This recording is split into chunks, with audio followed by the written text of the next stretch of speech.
Welcome back to my YouTube channel Gyan Sagar. तो आज हम आपको बताने वाले हैं कि घर से कौन सी 5 वस्तु हमें किसी को भी दान नहीं देनी चाहिए। तो चलिए वीडियो को लेकर चलते हैं आगे। इससे पहले अगर आप हमारे चैनल पर नए हैं तो प्लीज़ सब्सक्राइब कर लीजिएगा। वीडियो हमारा अच्छा लगे तो लाइक कर दीजिएगा। तो चलिए बताने स्टार्ट करते हैं कि वह कौन सी 5 चीज़ें हैं जिन्हें हमें किसी को भी दान नहीं देनी चाहिए। माँ लक्ष्मी कहती है कि हमें घर से यह 5 चीज़ें दान दूसरों को कभी नहीं देनी चाहिए। आज हम आपको माँ लक्ष्मी की एक ऐसी प्राचीन कथा सुनाने जा रहे हैं। इस कथा के माध्यम से आपको पता चल जाएगा कि एक स्त्री को अपने घर की कौन सी चीज़ें दूसरों को नहीं देनी चाहिए। जो भी स्त्री यह चीज़ें दूसरों को दे देती है, माँ लक्ष्मी उसके घर को छोड़कर चली जाती है। इसीलिए आप इस कथा को पूरा जरूर सुने, क्योंकि आधा अधूरा ज्ञान घातक होता है।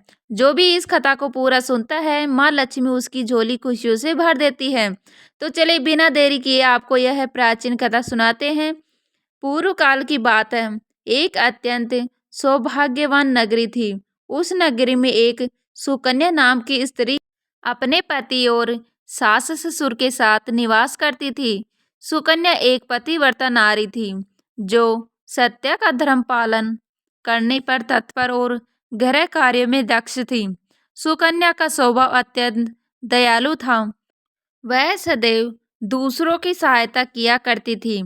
सुकन्या का पति संजय एक अनाज की दुकान पर था। वह बाजार में लोगों की जरूरत की चीजें बेचता था। सुकन्या अपने पति से बहुत अधिक प्रेम करती थी। वह अपने पति को ही पर परमेश्वर मानकर उसकी सेवा करती थी। सुकन्या नित्य पति से पहले जागती थी, अपने घर के आंगन को स्वच्छ करती, फिर रंगोली बनाकर आंगन की सजावट करती थी। उसके बाद वह अपने घर को स्वच्छ करती, फिर स्नान आदि कार्य संपन्न करके वह तुलसी को जल देती थी और देवी देवताओं का पूजन करती थी। इस प्रकार से वह रोज अपने नित्य कर्म करती थी। सुकन्या ने कभी किसी का अनादर नहीं किया।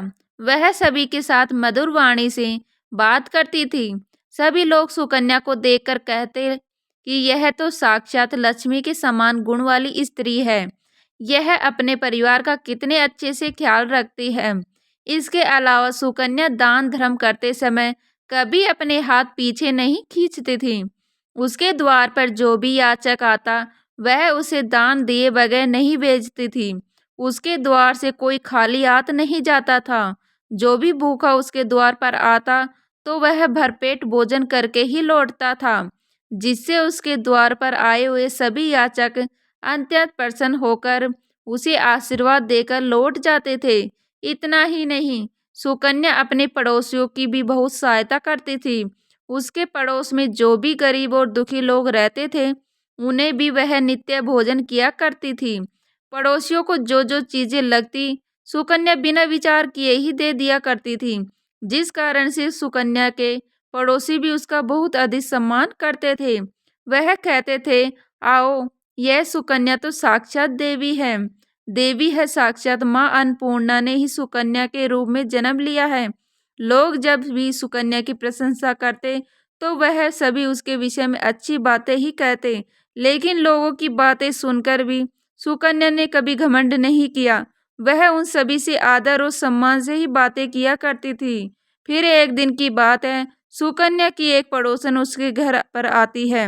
सुकन्या उसका स्वागत करती है और बड़े प्रेम से उससे कहती है, आज किस कारण से तुम्हारा मेरे घर पर आगमन हुआ है? यदि कोई वस्तु चाहिए तो मुझसे मांग लो, मैं तुम्हारी अवश्य मदद करूंगी। सुकन्या की पड़ोसन कहती है, हे सुकन्या बहन, आज मेरे घर पर बहुत से रिश्तेदार आए हैं। उनके लिए मैं भोजन बना रही हूँ, इसीलिए तुम्हारे पास रोटी बनाने के लिए मुझे चकला बेलन और तवा दे दोगी तो बड़ी मेहरबानी होगी। काम हो जाने के बाद तुम्हें जल्दी ही लौटा दूंगी।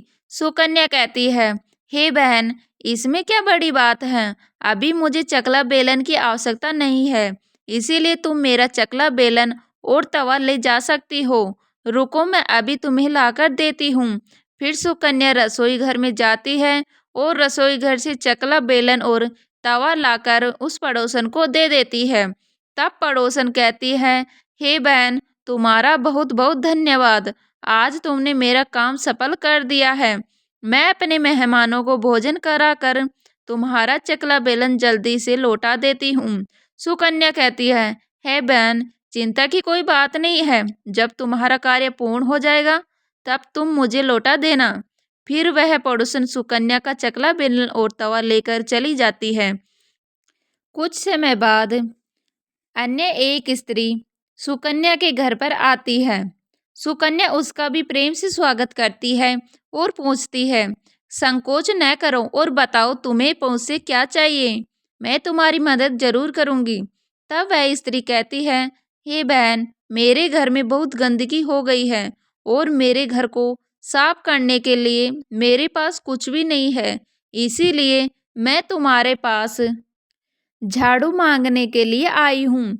यदि तुम्हें कोई समस्या ना हो तो कृपया करके मुझे अपने घर की झाड़ू दे दो। मैं अपना घर साफ करके तुम्हें झाड़ू लौटा दूंगी। सुकन्या बिना विचार किए ही कहती है, हे बहन, बस झाड़ू ही तो है, इसमें क्या समस्या हो सकती है। तुम रुको, अभी मैं तुम्हें अपने घर की झाड़ू लाकर देती हूँ। इतना कहकर सुकन्या घर के अंदर जाती है और झाड़ू लेकर आती है और उस स्त्री को दे देती है। वह स्त्री सुकन्या के घर की झाड़ू लेकर चली जाती है। फिर कुछ देर बाद अन्य एक स्त्री सुकन्या के घर पर आती है। सुकन्या उसका भी बड़े प्रेम से स्वागत करती है।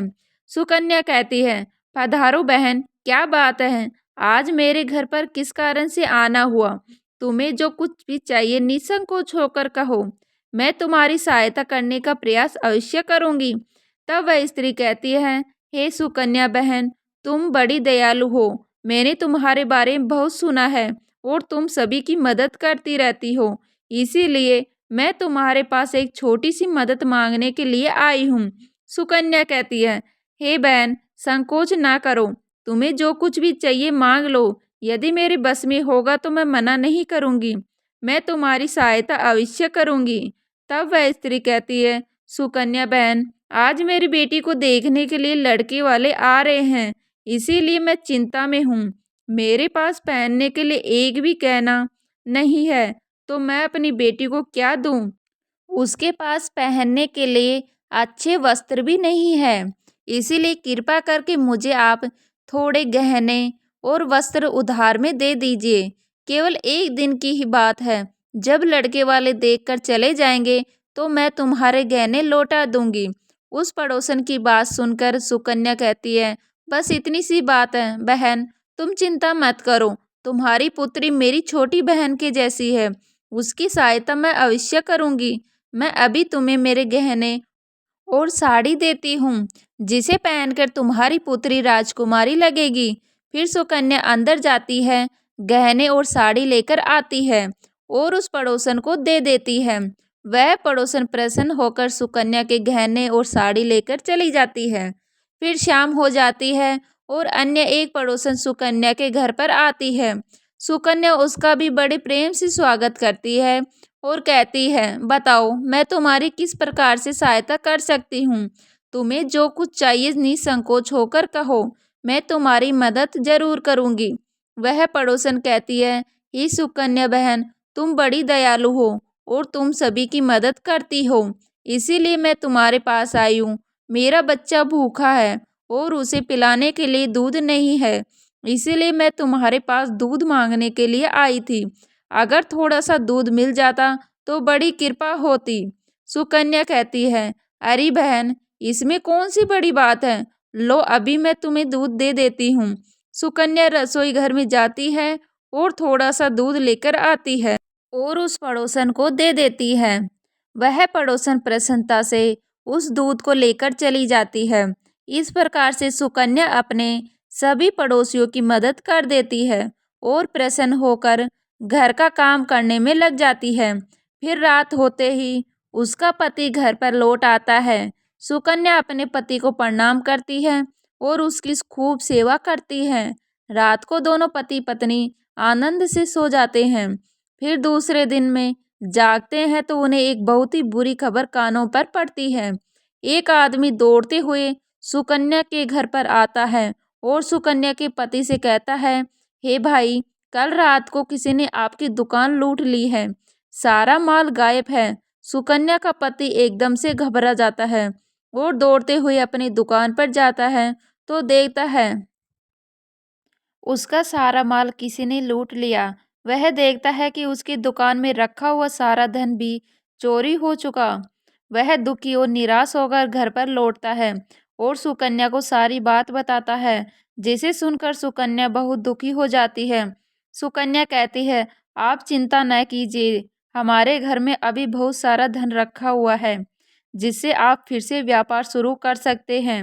फिर सुकन्या अपने घर की तिजोरी में देखती है तो वह भी पूरी तरह खाली दिखाई देती है। उसके अंदर का भी सारा माल अब चोरी हो चुका था। यह देखकर सुकन्या बहुत दुखी हो जाती है। उसे समझ में नहीं आता कि यह कैसे हुआ। सुकन्या का पति उस पर बहुत क्रोधित हो जाता है और पूछता है, सुकन्या, सच सच बताओ, हमारे घर के अंदर रखा हुआ सारा पैसा कहाँ गया? सुकन्या कहती है, हे स्वामी, मैं घर पर ही थी, सारा धन तिजोरी में ही था, किसने इसे चुरा लिया पता नहीं, कृपया आप शांत हो जाइए, हम कोई ना कोई उपाय जरूर ढूंढ लेंगे। सुकन्या का पति कहता है, यह जो तुम दूसरे लोगों को घर पर बुलाकर खिलाती हो, अनजान लोगों को घर में बुलाती हो, उसी का फल है। यह उन्हीं में से किसी ने हमारे घर का सारा पैसा चुरा लिया है। क्रोध में आकर सुकन्या का पति उसे भला बुरा कहता है।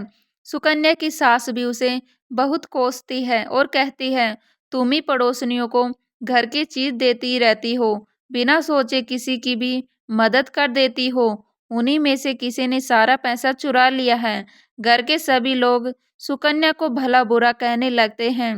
फिर सुकन्या अपने पति को दिलासा देते हुए कहती है, हे नाथ, मैंने मेरे कुछ गहने हमारी पड़ोसन को दिए हैं, मैं उसके पास से गहने लेकर वापस आती हूँ।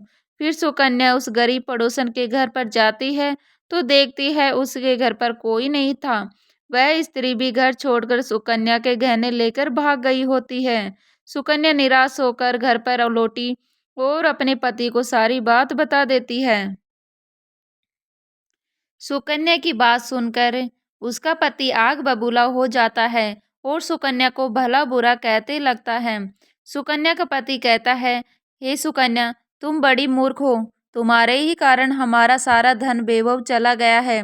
तुम्हारे दान देने की आदत के कारण ही हमारे ऊपर यह मुसीबत आन पड़ी है।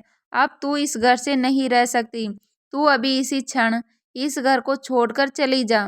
सुकन्या कहती है, हे नाथ, आपके सिवा मेरा इस दुनिया में कोई नहीं है, मैं आपको छोड़कर कहाँ जाऊं? सुकन्या का पति कहता है, तू कहीं पर भी जा, लेकिन अब इस घर में तू नहीं रह सकती, तेरे ही कारण मेरा सब कुछ बर्बाद हो गया है, तू इस घर में रहेगी तो बचा हुआ सब कुछ नष्ट हो जाएगा। सुकन्या अपने पति को हाथ जोड़कर विनती करने लगती है, हे स्वामी, ऐसा ना कहिए, मैंने कोई अपराध नहीं किया है, आपके बगैर मैं जीवित नहीं रह सकती, मुझ दासी को आप घर से मत निकालिए। लेकिन सुकन्या का पति उसकी एक नहीं सुनता और उसे अपने घर से धक्के मारकर निकाल देता है और कहता है, अब तुम इस घर से चली जाओ और लौटकर मत आना, चाहे तो किसी नदी में कूदकर अपनी जान दे दे, लेकिन तू अब मेरे साथ इस घर में नहीं रह सकती। फिर सुकन्या दुखी होकर रोते हुए अपने पति के घर से निकल चलती है। चलते चलते सुकन्या माता लक्ष्मी के मंदिर में जाती है और माँ लक्ष्मी से प्रार्थना करते हुए कहती है, जो मेरी ऐसी दशा हुई है, हे माँ लक्ष्मी, मैंने तो नित्य आपकी पूजा करती ही, फिर भी आपने मेरा घर क्यों छोड़ा? कृपया मुझे बताओ, माँ ने मैंने ऐसा कौन सा अपराध किया जो आप मुझसे रूठ गई हो? फिर सुकन्या वहीं पर बैठकर सोचने लगती है, यदि मेरे पति मेरा स्वीकार नहीं करेंगे तो मैं जीवित रहकर क्या करूं? यदि मेरे ही कारण मेरे पति की दुर्दशा हुई है तो मुझे जीवित रहने का कोई अधिकार नहीं है। इतना सोचकर सुकन्या अपने प्राण देने के लिए नदी की तरफ जाने लगती है। नदी के पास जाकर सुकन्या माता लक्ष्मी से प्रार्थना करती है, हे माँ लक्ष्मी, अब मैं अपने प्राण देने जा रही हूँ, यदि मेरे द्वारा तुम्हारी पूजा में कोई कमी रह गई हो तो मुझे माफ करो, मैं अपने पति के बगैर जीवित नहीं रह सकती। इसीलिए अब मैं इस नदी में कूदकर अपने प्राण दे दूंगी। इतना कहकर सुकन्या नदी में कूदने ही वाली होती है कि साक्षात माँ लक्ष्मी उसी स्थान पर प्रकट हो जाती है। माँ लक्ष्मी सुकन्या से कहती है, रुक जाओ सुकन्या, रुक जाओ पुत्री, तुम यह क्या कर रही हो? सुकन्या आंखें खोलकर देखती है कि साक्षात माँ लक्ष्मी उसके सामने खड़ी है। माँ लक्ष्मी के दर्शन करके सुकन्या बहुत प्रसन्न हो जाती है और माँ को बारंबार नमस्कार करते हुए कहती है कि हे माँ लक्ष्मी, मुझे क्षमा करो, मैं बहुत बड़ा पाप करने जा रही थी। देवी लक्ष्मी कहती है, हे सुकन्या, मनुष्य को स्वयं अपने प्राण नहीं लेने चाहिए, यह महापाप है। ईश्वर ने जो शरीर प्रदान किया है उसे ऐसे नष्ट नहीं करना चाहिए। सुकन्या कहती है, हे माँ, मैं विवश हूँ, मेरे पति ने मेरा त्याग किया है और स्त्री को अपने पति को छोड़कर नहीं रहना चाहिए। मैं अपने पति को छोड़कर जीवित नहीं रह सकती, इसी कारण से अपने प्राण देने जा रही हूँ। देवी लक्ष्मी कहती है, हे सुकन्या, मैं सब कुछ जानती हूँ और यह भी जानती हूँ कि तुम्हारे पति ने तुम्हारा त्याग क्यों किया है। यह सब तुम्हारी ही भूल के कारण हुआ है। तुमने अनजाने में कुछ ऐसा चीजों का दान किया है जिस कारण से मुझे तुम्हारा घर छोड़कर जाना पड़ा। जो भी स्त्री अपने घर से इन चीजों को दूसरों को दे देती है, उनके घर में मेरा वास नहीं होता। मैं उन वस्तुओं के साथ ही उनका घर छोड़कर चली जाती हूँ। तब सुकन्या कहती है, हे माँ, ऐसी वह कौन सी वस्तु है, कृपया आप मुझे बताइए। देवी लक्ष्मी कहती है, हे पुत्री, अब तुम ध्यान से सुनो। मैं तुम्हें उन चीजों के बारे में बताने जा रही हूँ जो किसी भी स्त्री को दूसरों को नहीं देना चाहिए। इन चीजों को दान करने पर मैं उस घर को छोड़कर चली जाती हूँ। हे सुकन्या, सबसे पहली वस्तु है चकला बेलन और तवा। किसी भी स्त्री को अपने घर का चकला बेलन और तवा कभी दूसरों को नहीं देना चाहिए। रसोई घर में इन वस्तुओं का महत्व सबसे अधिक होता है। इन वस्तुओं की पवित्रता सदैव ही बनी रहती है। इन्हीं वस्तुओं से भगवान विष्णु को प्रसाद बनाया जाता है और तवे पर बनी पहली रोटी भी गाय को खिलाई जाती है। इसीलिए इन वस्तुओं को हमेशा स्वच्छ और शुद्ध रखना चाहिए। दूसरों को देने पर यह अपवित्र हो सकती है और फिर इनका उपयोग करना अशुभ फल प्रदान करता है। इसीलिए सुकन्या, तुमने अपने रसोई घर के चकला बेलन और तवा अपनी पड़ोसन को देकर पहली सबसे बड़ी भूल की है। आगे माँ लक्ष्मी कहती हैं, हे सुकन्या, अब तुम दूसरी वस्तु के विषय में सुनो। तुमने अपनी पड़ोसन को अपने घर में रखी हुई झाड़ू ही दे दी, जिस वस्तु में मेरा सदैव वास होता है, जो वस्तु मुझे सबसे अधिक प्रिय है, तुमने उसे ही दूसरों को दे दिया, तो फिर मैं तुम्हारे घर में कैसे ठहरती? हे सुकन्या, जो स्त्री अपने घर की झाड़ू दूसरों को दे देती है, मैं उसके घर को त्याग देती हूँ। झाड़ू से घर की स्वच्छता की जाती है और जहाँ पर स्वच्छता होती है, उसी स्थान पर मेरा वास होता है। ध्यान में रखना सुकन्या, घर में झाड़ू को हमेशा छुपाकर रखना चाहिए। झाड़ू पर बाहरी व्यक्ति की दृष्टि भी नहीं पड़नी चाहिए। झाड़ू एक अत्यंत पवित्र वस्तु है, इसे पैर नहीं लगना चाहिए। माँ लक्ष्मी कहती है, हे सुकन्या, अब तुम तीसरी वस्तु के विषय में सुनो, जो एक स्त्री को कभी दूसरों को नहीं देनी चाहिए। वह वस्तु है आभूषण। एक स्त्री को अपने आभूषण कभी अन्य महिला को नहीं देनी चाहिए। मैं सदैव ही आभूषणों में वास करती हूँ। स्त्री के 16 श्रृंगार में गहनों का बहुत अधिक महत्व होता है। एक विवाहित स्त्री को अपने आभूषण कभी अन्य स्त्री को पहनने के लिए नहीं देने चाहिए। जो स्त्री अपने आभूषण अन्य स्त्री को दे देती है, उसके जीवन में दुर्भाग्य आता है। हे सुकन्या, अब मैं तुम्हें चौथी वस्तु के विषय में बताने जा रही हूँ। किसी भी मनुष्य को शाम हो जाने के बाद कभी सफेद रंग की वस्तुओं का दान नहीं करना चाहिए, किंतु तुमने शाम के समय दूध का दान किया था। शाम को दूध का दान करने से जीवन में दुर्भाग्य आता है। शाम को सफेद रंग की चीज दान करने से मनुष्य के जीवन में अशुभ फल प्राप्त होते हैं। माँ लक्ष्मी कहती है, हे सुकन्या, अब मैंने तुम्हें उन सभी वस्तुओं के बारे में बता दिया है जिनका कभी दान नहीं करना चाहिए। यह वस्तुएं कभी दूसरों को उधार में अथवा उपयोग के लिए नहीं देनी चाहिए। सुकन्या कहती है, माँ लक्ष्मी, मुझे बड़ी भूल हो गई। मैं इन बातों से अनजान थी। कृपया मुझे क्षमा करो और अब मुझे प्रायश्चित करने का मौका दो। देवी लक्ष्मी कहती है, हे सुकन्या, तुमने प्रायश्चित पहले से ही कर लिया, इसीलिए अब तुम अपने घर पर लौट जाओ। मैं तुम्हें तुम्हारा संपूर्ण वैभव और धन संपत्ति लौटा देती हूँ। इतना कहकर माँ लक्ष्मी उस स्थान से अंतर्ध्यान हो जाती है।